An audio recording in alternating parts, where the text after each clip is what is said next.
Amigos y amigas, buenas noches. Somos Gente Ve Opiniones, estamos en vivo. Gracias por estar en nuestra sintonía. Qué placer llegar hasta sus hogares. Queremos invitarle para que esté muy pendiente de nuestras plataformas digitales.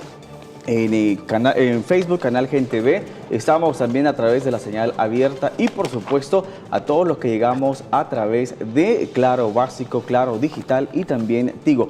Un saludo muy cordial, gracias por estarnos sintonizando. Quiero darle la bienvenida a un experto en temas de migración con quien vamos a conversar hoy sobre los esfuerzos, sobre la situación a favor de nuestros migrantes y sus familias. Aquiles Magaña, quien es secretario ejecutivo del Consejo Nacional para la Protección y Desarrollo de las Personas Migrantes y sus familias de conmigrantes. Quiero darle la bienvenida, licenciado. Gracias por estar con nosotros. ¿Cómo estamos, Johnny? Un gusto y un placer estar aquí con todos ustedes. Me encanta ver caras nuevas en este programa. Claro, ahí estamos. Finalmente. Quiero iniciar preguntándole lo que ha estado en la agenda de pues nuestra coyuntura nacional e internacional es el tema de los migrantes, pero vamos a iniciar allá en la Asamblea Legislativa, en donde se aprueba con 76 votos pues de los diputados y diputadas esta ley que tiene que ver, ley especial de migración y extranjería, que viene a mejorar también y a garantizar los derechos de nuestros migrantes acá en el país y a quienes están fuera. Mire, esa aprobación es necesaria porque es una ley que tiene 60 años, ha sido reformada varias veces, pero tiene algunos vacíos, inclusive algunas inconstitucionalidades. Entonces ya es tiempo de que sí se implemente una nueva ley. En 2016 se comenzó este proceso de discusiones, de articulación, fue consultada la sociedad civil, las universidades, inclusive organismos internacionales dieron su opinión. Esta ley tiene 444 artículos, 18 títulos, y parece que hasta como por las 5 de la tarde iban, aunque aprobaron el documento en su conjunto, van aprobando también artículo por artículo y ya van por el 134, claro, algo así. Una jornada muy extensa en la Asamblea Legislativa. Es demasiado extenso y fíjese que el año pasado, o la última asamblea, perdón, la aprobó en casi su totalidad, solo fueron 4 artículos los que no aprobó. Ahora, por ejemplo, esta ley sí va a atender de manera eficaz y efectiva los controles migratorios, la integración fronteriza, le va a entrar directamente a la problemática de los migrantes irregulares que tenemos, porque en El Salvador hay, aunque a veces vivimos en negación y solo pensamos los migrantes irregulares a los salvadoreños que viven en otro país. Entonces hay una serie de cosas que se tocan de fondo y yo creo que la actual directora general de Migración y Extranjería, la comisionada Evelyn Marroquín, ha hecho un trabajo muy intenso de cabildeo con todas las fuerzas políticas. Dentro de la Asamblea, la diputada Karina Sosa desde el periodo pasado estuvo muy activa y promoviendo estas discusiones. Una de las cosas que a mí me interesa más son, por ejemplo, esto de las fronteras integradas. Centroamérica no puede continuar la fragmentación histórica que tiene y esta ley ayudaría a esta integración en la práctica. La segunda situación muy importante, fíjese que la Dirección de Migración y Extranjería toma un paso de avanzada en la formación del trabajador público, del funcionario. Entonces, con el establecimiento por ley de la escuela migratoria para formar agentes de migración. Ya existe, ha estado funcionando, tiene una malla curricular comparable a cualquier universidad. Entonces, pero esto le daría ya a las personas que trabajan en los controles fronterizos, en la emisión de pasaportes y otros documentos, la calidad de agentes de migración. Mejores herramientas para poder... No, ellos más profesionales ya a nivel de los agentes de la policía, etcétera. especializados en inteligencia, en atención a víctimas de trata, de tráfico, etc. Y la segunda parte que a mí me interesa particularmente es de que hay un artículo en el que Migración ha decidido, porque ellos son los coordinadores adjuntos de Conmigrantes, han decidido donar $1, ¿verdad?, por cada boleto aéreo que se vende en el país. Entonces imagínense si se vende 1 millón de boletos al año, sería $1 millón que le entrarían al Conmigrante para desarrollar sus planes de trabajo, sus proyectos en los territorios. Estamos estableciendo oficinas municipales para la atención de los migrantes retornados, estamos en coordinación con la Cancillería, estamos en coordinación con la gente de cooperación internacional. Entonces, esto sería un paso muy importante, no para el Ejecutivo, ni el que se va ni el que viene, sino que para el Estado salvadoreño, claro, tener una ley moderna, actualizada, en la cual inclusive los trámites van a dejar de ser tan engorrosos para conseguir un pasaporte. Vamos a tener un pasaporte electrónico, vamos a poder hacer muchas transacciones a través de la vía digital. ¿Cómo no? ¿Es esta aprobación de esta ley especial de migración y extranjería un avance con un enfoque de nuestra legislación a favor de los derechos humanos y de nuestros migrantes? No, claro, mire, por ejemplo, hay una sección donde habla de, primero, visibilizar socialmente a los migrantes en estado de irregularidad. Luego, aunque hubo una ley, yo creo que era de muy corto alcance, donde se ha dado un periodo para que los nicaragüenses, hondureños, que han residido en El Salvador por más de 10 años, se regularizaran. Entonces, pero esta ley ya lo establece. Fíjense que es más engorroso hacerse ciudadano aquí, en este país, que en otros. Hay gente que ha pasado 20 años solicitando la ciudadanía en el país. El tener, por ejemplo, la residencia permanente es un proceso engorroso que todos los años tiene que presentar hasta la magnífica y una carta del Papa para... No es carta del Papa, pero entiende lo complicado, y si usted no llega el día exacto, entonces lo remiten y cae en multa, y en ningún país moderno se ve ese tipo de situación. Claro. Entonces, esta ley, así como está planteada, por eso se ha tomado el tiempo de platicar al detalle con los diputados, que entiendan la trascendencia que tiene. Entonces ya vamos a tener ciudadanos contentos. Eso es lo importante de esta ley, ¿verdad? Facilitarle el acceso al servicio al ciudadano.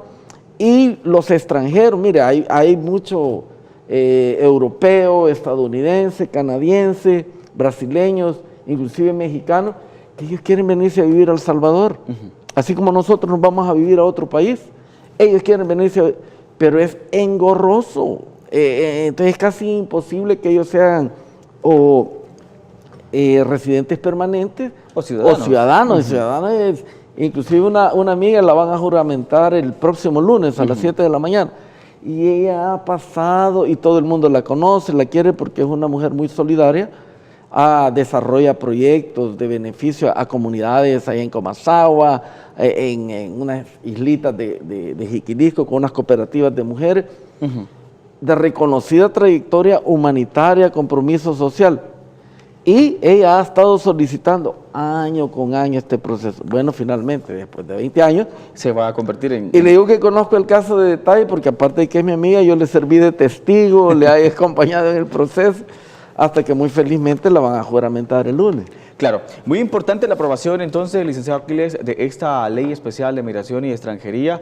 Vaya nuestro reconocimiento también ese trabajo que se realiza en pro de nuestros migrantes. En otro tema quiero preguntarle, licenciado Aquiles, si ha estado en la agenda nacional e internacional también esos anuncios que hace el presidente Donald Trump de recortar la ayuda a países de la región centroamericana, en este caso vamos incluidos los salvadoreños, ante el fracaso de no frenar las caravanas migrantes, que ha tenido y ha retomado también parte de esa agenda en los últimos meses. ¿Cómo analiza usted estas declaraciones del presidente de Estados Unidos? Pues recuérdese que con todo el respeto del caso, ¿verdad? Pero el presidente Trump comenzó con una política antimigrante, xenófoba, racista, extremadamente racista, incendiaria, y ahí viene, no soy yo el que lo dice, ¿verdad? Sino que todos los analistas académicos de su propio país han hecho muy mesurada, muy serenamente este tipo de análisis. Él también es muy dado al bullying político a través del Twitter. Entonces él entra empujando, insultando a nosotros. Bueno, yo llevo contado por lo menos 12 insultos que le ha hecho a la población salvadoreña.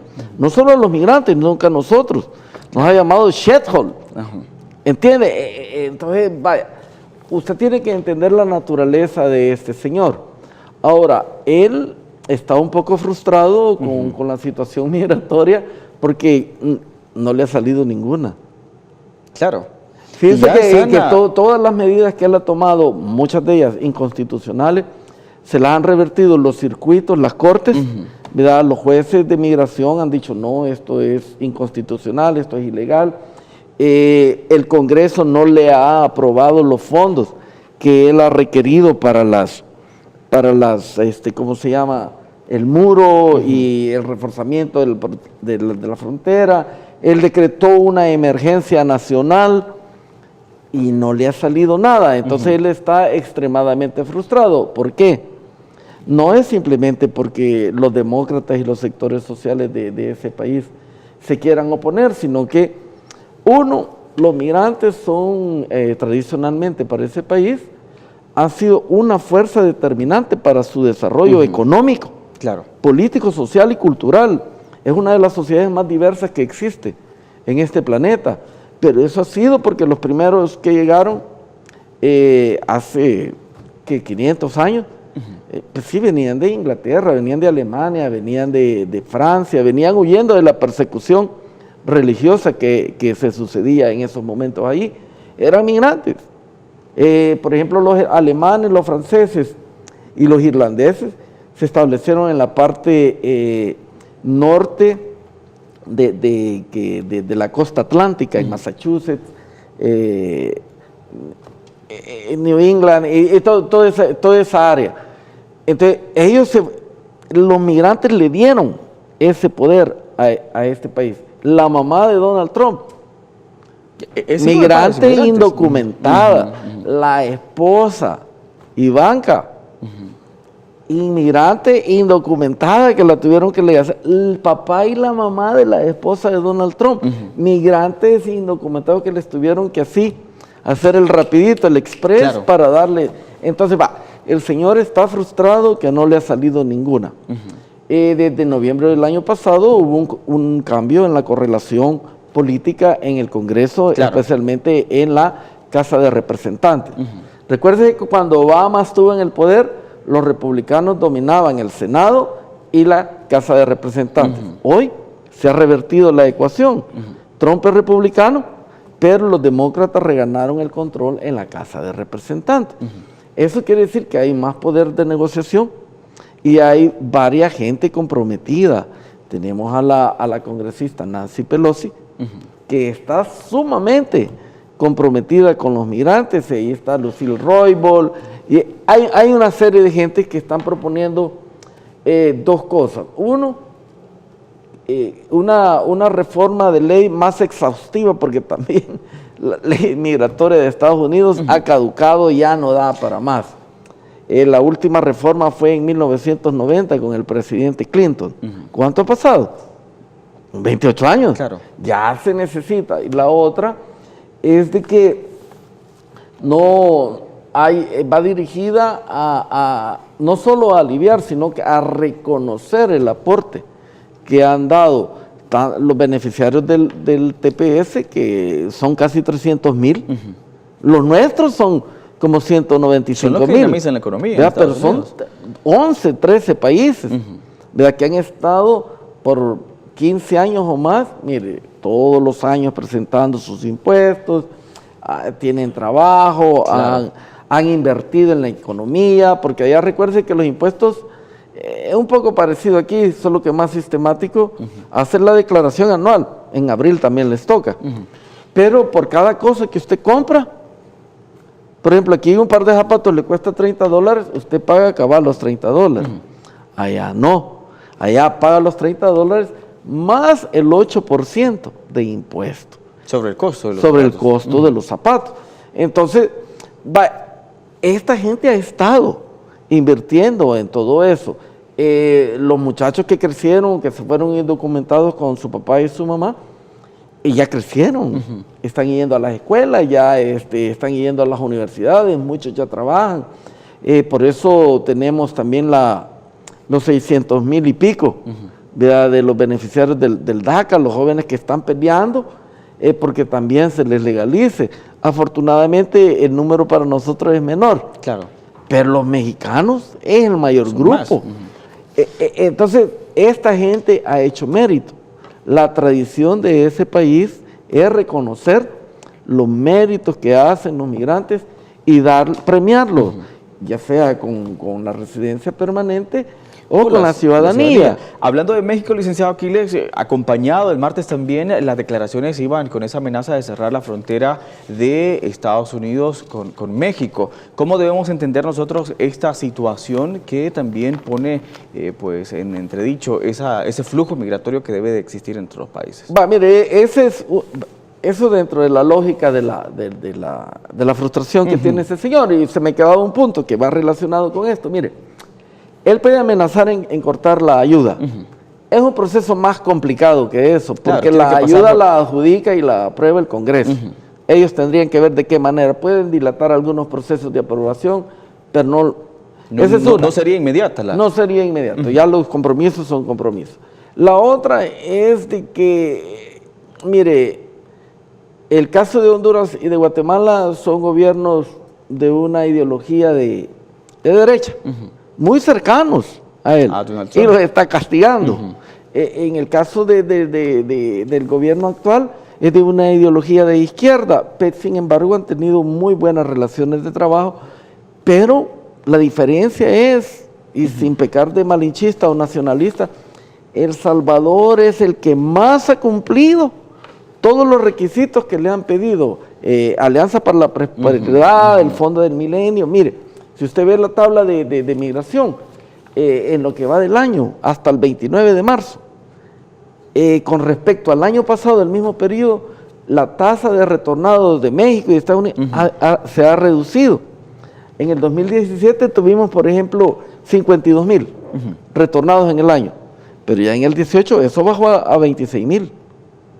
Que la mitad. Claro, entonces, una reducción considerable. Hemos estado poniendo los recursos en los territorios de donde sale la gente para disuadirlos. La otro medidor que podemos identificar es, por ejemplo, las caravanas, aunque después podemos hablar más específico de eso.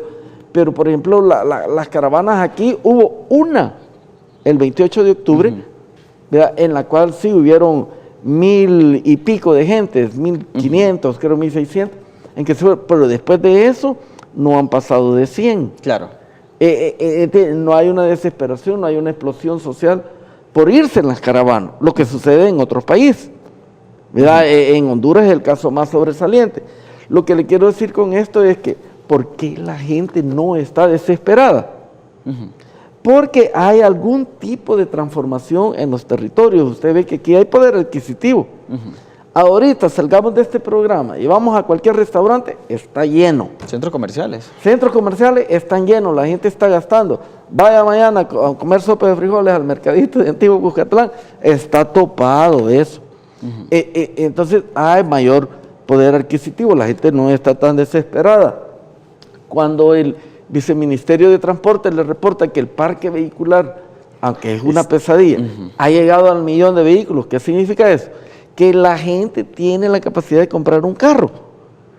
Entonces decimos, no hay desesperación, hay dinero circulante. Esto no niega que tenemos pobreza, claro, que hay gente que vive en extrema pobreza, en algunos bolsones, que hay gente que lo que quisiera es una estabilidad laboral.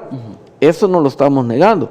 Pero también tenemos un influjo de remesas de más de 5.000 millones al año, más el dinero circulante por otras actividades, algunas no reguladas. Pero la gente está sobreviviendo, no está en ese punto de desesperación de que me voy a ir a arriesgar y prefiero morirme. Hay algunos lugares que sí se vive esa situación de seguridad, de pobreza. Claro. Recuerden que somos un país de alto riesgo. Aquí en cualquier momento, hoy que ya va a empezar a llover, nos cae un huracán o nos cae un terremoto. Eso es alto riesgo, eso es inseguridad. ¿Cuál sería entonces, licenciado Aquiles, las consecuencias de cerrar al 100% la frontera con México? Mire, la amenaza está allí, pero ahí quien va a perder. La otra vez que hicieron un ejercicio de eso, por ejemplo, se calculaba que entre 300 y 500 millones de dólares diarios Se perdían. se perdían solo en la frontera de Tijuana, porque es la frontera más congestionada del mundo, no solo de Estados Unidos, donde pasa casi 1 millón de vehículos y personas diariamente. Entonces, usted ve la magnitud, la dimensión de esto, y México es el principal, uno de los dos principales socios de intercambio comercial de Estados Unidos. ¿Usted cree que se va a querer arriesgar los inversionistas, los que tienen sus corporaciones transnacionales en México, que un presidente por un capricho? Yo creo que el costo político para él va a ser mucho mayor. Lo último que le quiero mencionar en esto es que las encuestas de opinión que antes le daban a él un alto porcentaje de apoyo, ya van como 3 o 4, vea que lo están cuestionando y el descontento ha crecido hasta el 65%, las encuestas que hace NBC, el Washington Post, todas las grandes cadenas de periódicos impresos, digitales o televisivos. Entonces, el costo político para este señor es muy grande y acuérdense que cuando él se presenta en los foros internacionales, desafortunadamente para la nación estadounidense, es motivo de mofa, es motivo de protesta, y el estadounidense no está a gusto con eso. Claro. Porque ellos pueden ser intervencionistas, se van a meter a guerras y todo lo que quiera, pero tienen su amor propio y no quieren ser los más odiados del mundo. Ok, vamos a irnos, licenciado Aquiles, a nuestra primera pausa, pero al regresar vamos a preguntarle a nuestro invitado cómo funciona esa dinámica de las caravanas acá en el país, quién está detrás de la promoción de las caravanas, ese tipo de movilidad que ha recobrado mucho interés de las autoridades y cómo le dan el seguimiento también acá en nuestro país. Ya regresamos.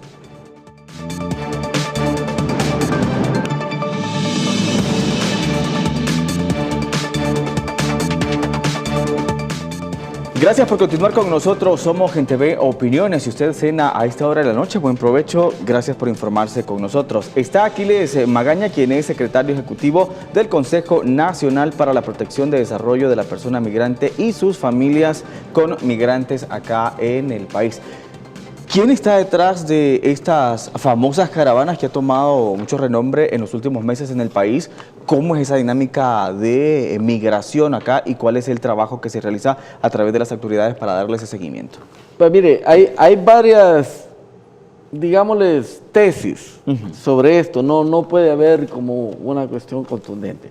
En El Salvador, desde el 28 de octubre del año pasado hasta el 30 de marzo, hasta hace 3 días, han habido 12 caravanas de diferentes dimensiones. Yo creo que le mencionaba que la mayor que tuvimos fue de 1.049 personas en octubre. Mire, ahí se han desarrollado varias dinámicas.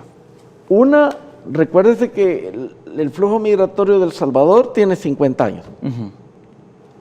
Y han estado saliendo grupos de gente o individuos hacia otras partes del mundo por 50 años. Esa es no una de las explicaciones. Unidos. Por eso, pero es una de las explicaciones por las que hay casi 3 millones.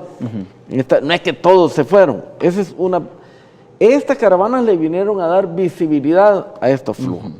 Ahora, la discusión que tenemos con algunas personas, con algunos académicos principalmente, es que si estas caravanas vienen a sustituir a ese flujo regular diario que se va invisible. La gente se está yendo a todas horas del día. Horas del día y no necesariamente en caravana.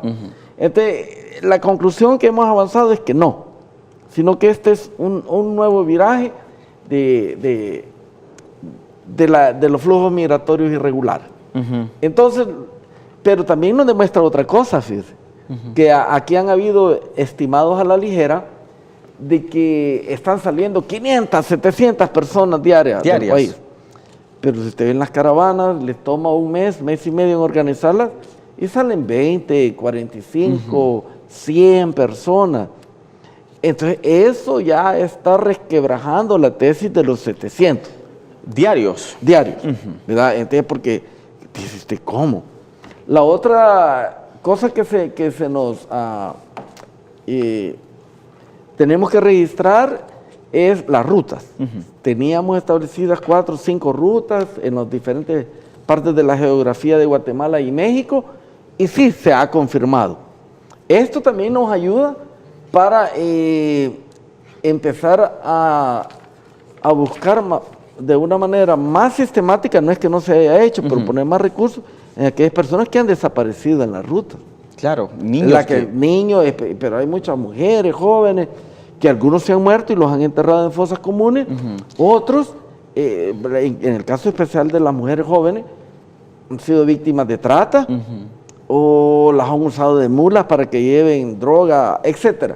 Entonces, la confirmación de esta ruta. La otra cosa que nos confirma es, por ejemplo, que hay una cadena de albergues. Nosotros hemos identificado 90 albergues en esta ruta. Todo esto a raíz de estas caravanas. Creemos que hay varios grupos. Hay un grupo que genuinamente quiere ir a buscar una oportunidad en otro lugar del mundo, en este caso en México o en Estados Unidos, pero hay otro grupo que son los que regularmente se van con el coyote, que son grupos extremadamente organizados, y fíjense que las últimas 3 caravanas han mostrado y nos han confirmado esto, porque hacen el llamado a través de las redes sociales. Ya hay caravana programada para este mes y hasta para agosto. ¿Esa es parte de la nueva modalidad? Sí, es parte de comunicarse a través de las redes sociales, de Facebook, de WhatsApp. Solo en una, lo que ellos le llamaban la mega caravana de marzo, del 30 de marzo, habían registrado casi 300 personas. No llegaban a las 700 famosas. Hubo un día que yo estuve revisando 800 WhatsApps. ¿Entiendes? Y ellos se organizan, tienen direcciones, saben a dónde ir. Hay gente de Guatemala, de México, hasta de Estados Unidos, orientando. Entonces, hay un grupo que genuinamente hace uso de esto. Está el otro grupo que va con el coyote, que media vez salen del país. Ellos toman otra ruta, otro rumbo.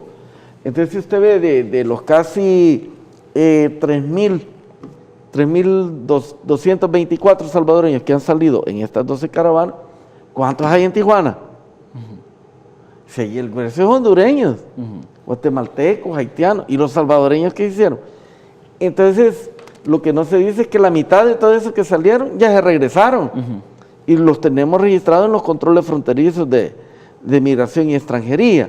Entonces, vaya, de esos 3.224 que se hayan quedado, 1.500, 1.600, ¿a dónde están, pues? Usted no oye de que ahí están en Tijuana, en los albergues. Yo estuve en los albergues de Tijuana el 22 y el 23 de diciembre del año pasado. Y mire, anduvimos entregando ayuda con unos grupos de Los Ángeles, con la Clínica Romero, con Salef, pero nosotros fuimos donde los hondureños, donde los haitianos, salvadoreños, era pocos, como menos de 40. Entonces, usted tiene todas estas modalidades que se traslapan, estas dinámicas de personas que genuinamente se quiere ir a buscar otra oportunidad a otro país, pero también tiene la gente que ya va dentro de la red de tráfico de migrantes. De eso quiero preguntarle cuáles son los esfuerzos multisectoriales que tienen ustedes con, pues obviamente los programas de comigrantes para darle seguimiento a la trata de personas acá en el país y prevenir de esa manera estas caravanas y también esa migración irregular que se genera. No, cómo no, mire, es muy importante que toca ese tema porque nosotros como comigrantes estuvimos desde el martes pasado hasta el viernes en un foro regional que estaba tratando de establecer un análisis, parámetros, tendencias y patrones del problema de la trata de personas, la prostitución especialmente con mujeres jóvenes. Recuérdense que el abuso doméstico ya es parte de la trata, el trabajo forzado ya es parte de la trata. Entonces, alguien que va para un país y lo abusan domésticamente ya es sujeto de, ¿verdad? O alguien que le quitan su pasaporte y lo hacen trabajar forzadamente. Entonces, mire, fue una discusión muy rica donde estuvo Guatemala, Honduras, Nicaragua, Costa Rica, Belice, estuvo México, República Dominicana y nosotros. Nosotros fuimos invitados por el Ministerio de Seguridad y Justicia, que tuvimos una discusión muy amplia, se tomaron acuerdos, se va a hacer una campaña hacia los gobiernos, hacia las entidades de sociedad civil, hacia las comunidades. Entonces, el Plan El Salvador Seguro tiene una sección, ¿verdad?, para abordar la trata y el tráfico ilegal. Entonces, nosotros estamos tomando con seriedad esto y también simultáneamente, fíjese que a este foro que atendimos, se desarrolló en la Secretaría de Relaciones Exteriores de México. Al otro lado de la ciudad, en el Instituto Nacional de la Migración Mexicana, estaba otro foro abordando la problemática migratoria ya de las caravanas, pero también tienen que ver con el tráfico de migrantes entonces estaban estudiando mucho la propuesta del presidente López Obrador, ¿verdad? Donde él ha prometido, tiene una iniciativa muy buena, donde está comprometiendo a generar trabajos en el sur de México, en la zona de Chiapas, en la zona de Oaxaca, para poder decir, miren, no necesitan arriesgarse. Recuérdense que las rutas que escogen los migrantes irregulares se traslapan con los territorios de los carteles, de narcotráfico, de tráfico de armas, de personas, etcétera. Entonces, lo que se está haciendo es cómo minimizar estos riesgos. Entonces, hubo una discusión muy rica, hubieron acuerdos, se va a continuar el próximo mes. Bueno, ya estamos en el próximo mes. Esta conversación ya a nivel regional, porque recuérdense que el corredor de la migratoria que nos corresponde, de la migración que nos corresponde a nosotros, incluye el Caribe. Y República Dominicana, aunque se conoce muy poco, pero por allí pasa mucha gente. ¿Cuál sería ese llamado que ustedes hacen para que se prevenga este famoso sueño americano en busca de estas migraciones irregulares? ¿A qué nos enfrentamos nosotros? ¿Qué riesgos son los que podemos tener en el camino hacia Estados Unidos? Mire, definitivamente hay dos cosas. Uno, nosotros tenemos que educar a las personas sobre los riesgos, peligros y amenazas. Por ejemplo, en las caravanas nosotros tenemos un mapa donde están establecidas las rutas y los albergues y refugios, que esto fue parte de un trabajo colectivo interinstitucional con agencias de cooperación internacional y las entidades del gobierno. Y mire, es la herramienta más efectiva que encontramos para hablar con la gente. Nosotros inclusive logramos levantar un perfil de la persona que va en eso. Entonces la educación. ¿Qué perfil identificaron de por qué se van, de dónde vienen, para dónde aspiran ir, la experiencia de trabajo. ¿A quién los espera allá? Etcétera. Sí, entonces con OIM inclusive se han desarrollado infografía, imágenes, o sea, mira, algo muy rico que lo podríamos compartir en otro programa, pero sí sabemos qué está sucediendo, sabemos de qué territorios y eso me lleva a la segunda parte de la educación. Uno es educarlos en el evento que se está sucediendo y otra es que necesitamos ir a los territorios de alta actividad migratoria, de dónde salen. Entonces, esa es una parte. La otra parte es, aparte, seguido de educarlos, nosotros necesitamos generar oportunidades en los territorios. Yo creo que este gobierno es el que más le ha invertido al desarrollo humano, la inversión social, reactivar algunas economías locales, pero ahí los que van a los jóvenes, que es importante. A los jóvenes, pero también recuérdense que la edad productiva está entre los 16, 18 es legal, ¿verdad? Pero algunos empiezan a trabajar desde 7 años. Pero la edad productiva está entre los 16 hasta los 45. Entonces, está bien sentirse joven a los 45, ¿verdad? Claro. Pero, entonces lo que le quiero decir es que en estos territorios nosotros hemos hecho algunos proyectos junto con la Cancillería de Capital Semilla, emprendedurismo, o inclusive captar algunas inversiones de los mismos migrantes. Pero ahí es donde se tiene que meter uno a desarrollar estos municipios, y ahí el alcalde tiene que entender de una vez y por todas. Miren. Son importantes en Ellos son el eje principal. Nosotros tenemos una falla ahí, una pata floja de la mesa en Comigrantes, ya que ellos, Comures es parte de Comigrantes, pero son los que menos han entendido su papel en los territorios con respecto a los migrantes salvadoreños. Entonces, el desarrollo de los territorios es crucial. ¿Cuál es el trabajo que tienen ustedes con migrantes con las alcaldías? Por poner un ejemplo, que son parte de ese trabajo intersectorial que se realiza.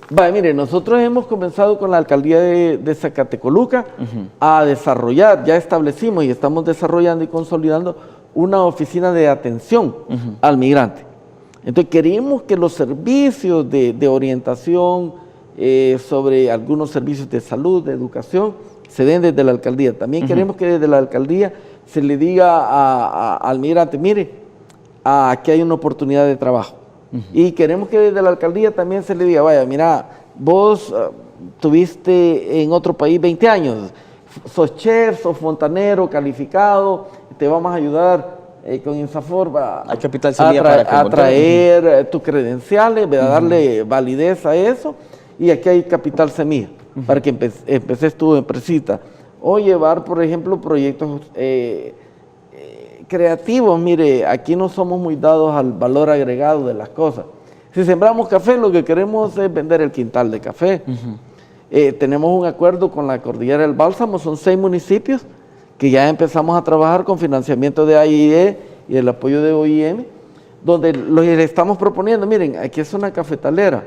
Está bien, sembramos café de altura, muy bueno, pero ¿por qué no convertimos esa microrregión en el centro cafetero de degustación de café? Empecemos a hacer sorbete de café, dulce de café, licor de café, sin querer instigar a nadie a tomar, pero cosas que ya otros países inclusive lo están haciendo. Podemos traer a gente de Francia, de Vietnam, que ellos son expertos en el desarrollo, en el valor agregado del café. Entonces, no quedarnos en solo vender la cosecha. Claro. Lo mismo podemos hacer en la venta de caña de azúcar o de aguacate o de toda la riqueza productiva que tenemos en el país.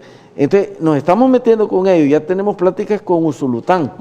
En San Miguel tenemos pendiente una plática. Entonces, mire, les ha gustado el modelo que el Comigrantes ha estado proponiendo. Inclusive con FUSADES tenemos un acuerdo que ellos nos van a establecer una guía para que este modelo sea fácilmente replicable en municipios pequeños, ¿verdad? Como es esta microrregión del Bálsamo, en ciudades medianas, como es Zacatecoluca, y en ciudades grandes, mexicanos ya estamos, el alcalde Simón Paz, bien chévere, y nos dijo, no hombre, vénganse, aquí hay una comunidad migrante grande y necesito ese modelo. Y luego cuando yo, el alcalde de Usulután, dijo, yo también quiero, va.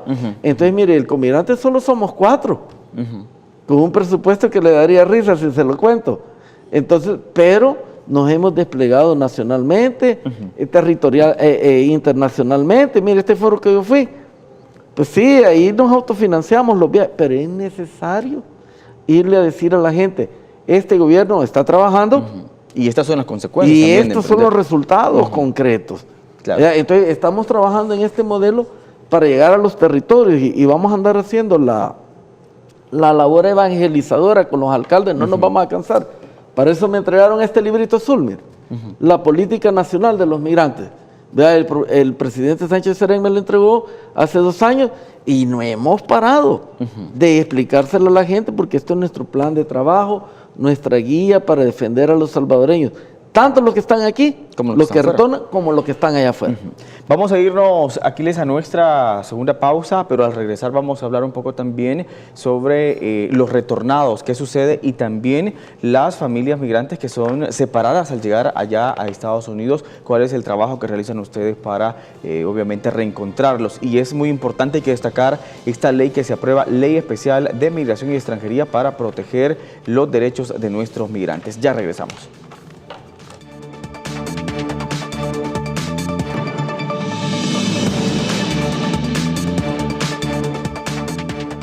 Estamos de regreso, gracias por continuar con nosotros. Estamos hablando con Aquiles Magaña, experto en temas de migración. También trabaja, obviamente, por los derechos de nuestros migrantes. ¿Cómo está la situación de las familias separadas que, obviamente, también retomó mucha notoriedad en meses atrás y que aún siguen también enfrentando este proceso? Pues mire, aquí recuérdense que tuvimos una crisis en 2014. La viceministra Magarín ni se había sentado bien en la silla y tuvo que irse para la frontera porque se detonó una crisis con la captura de niños. Entonces, por 5 años hemos tenido esa crisis. El año pasado se agudizó porque el presidente Trump decidió meter a los niños en jaulas y en separarlos. Entonces, hay como en total unos 12,000 niños separados, pero a nosotros no nos ha tocado mucho esa separación, aunque hay casos muy graves. En los albergues improvisados, recuérdese que en un estado del centro del país, no sé si fue Minnesota, pero por esa zona tuvieron que cerrar 6 albergues, porque no reunían las condiciones ni de salubridad ni de seguridad. Inclusive se dieron casos de violación de los mismos cuidanderos de los niños. Y de ahí en los jóvenes se estaba desarrollando una dinámica de promiscuidad entre ellos por la falta de controles. Entonces es un caso muy serio y muy grave. Ahora, quien ha estado trabajando muy enfocadamente en esto es el equipo del Viceministerio para los Salvadoreños en el Exterior, la Dirección de Derechos Humanos. Mire, han ido a visitar no solo los albergues que están en la zona fronteriza, sino los que están al interior de Estados Unidos, en Nueva York y en otras partes de las grandes ciudades, para ver cómo se le da seguimiento. El problema es que tenemos que muchas personas deciden dar al niño mejor en adopción. Y como allá Estados Unidos tiene una política de adopción muy rápida, que inclusive se le pierde el rastro a los niños. Tenemos un caso de que una niña que fue encontrada ya había sido ilegalmente, había sido dada en adopción y la mamá fue deportada. ¿Qué sucede? ¿Cuál es el procedimiento? De ahí de Cancillería se fueron a pelear con la embajadora. En ese tiempo era Mari Carmen Aponte. Y hubo hasta que se logró repatriar a la niña, pero la niña ya había vivido 1 año con los padres adoptivos y ya no quería hablar español con la mamá, ya no quería vivir en el cantón de San Miguel donde le tocaba vivir. Un trauma increíble. Entonces, estamos viviendo esa separación. Hay niños que no se sabe ni siquiera en qué centro están. Entonces, hay países como Guatemala que son los más afectados con esta separación. Yo creo que ellos están haciendo lo propio, pero en nuestro caso la red consular está muy activa. Mire, esa red consular, yo le digo la verdad, yo no quisiera ser cónsul general. No duermen los pobrecitos.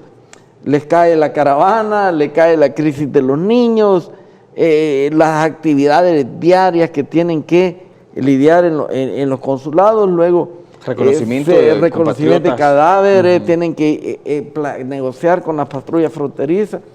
Es una pesadilla eso.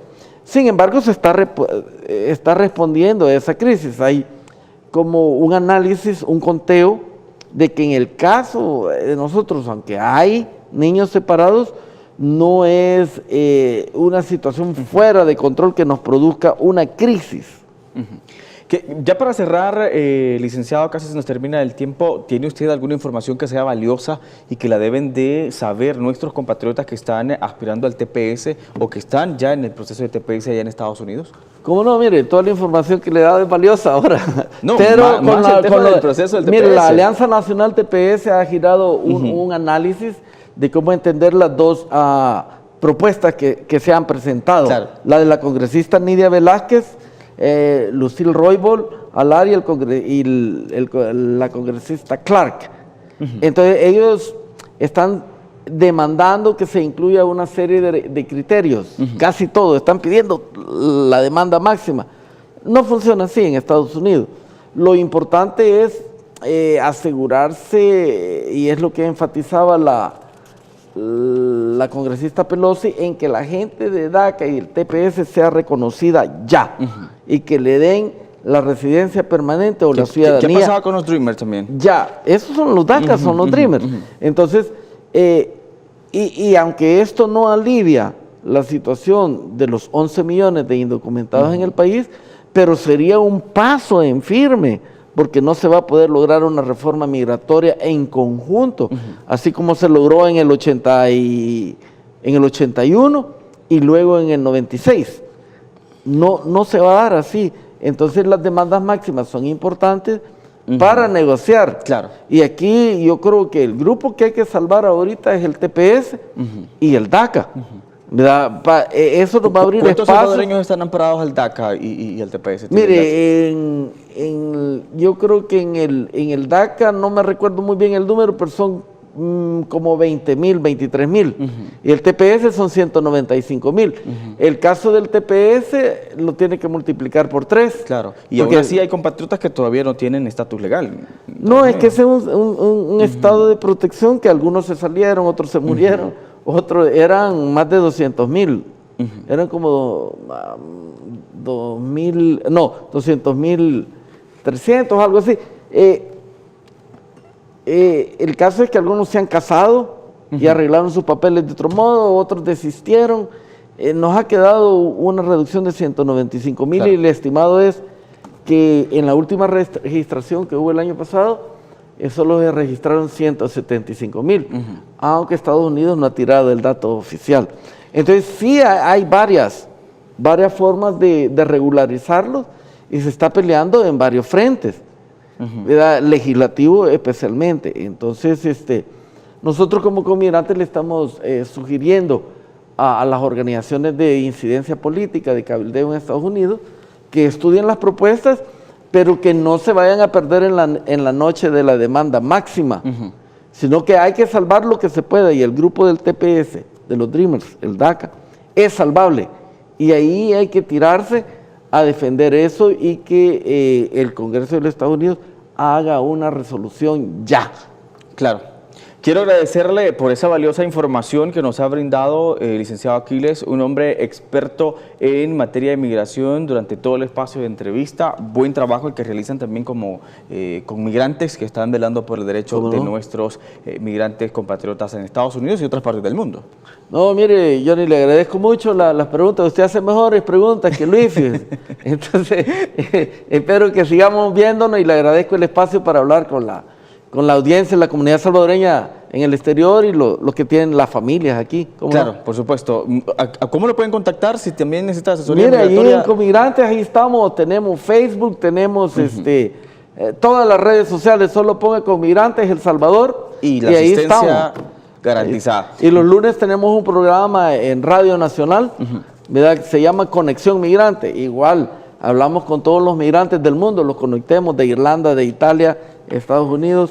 Muy interesante la asistencia para nuestros compatriotas. Gracias, licenciado Aquiles Magaña. Un placer estar también llevándoles a ustedes hasta sus hogares esta información que es muy valiosa. Nos vamos, llegamos hasta acá. Ya viene en breve la edición estelar de Gente V, Noticias con Daniel Martínez. Buenas noches.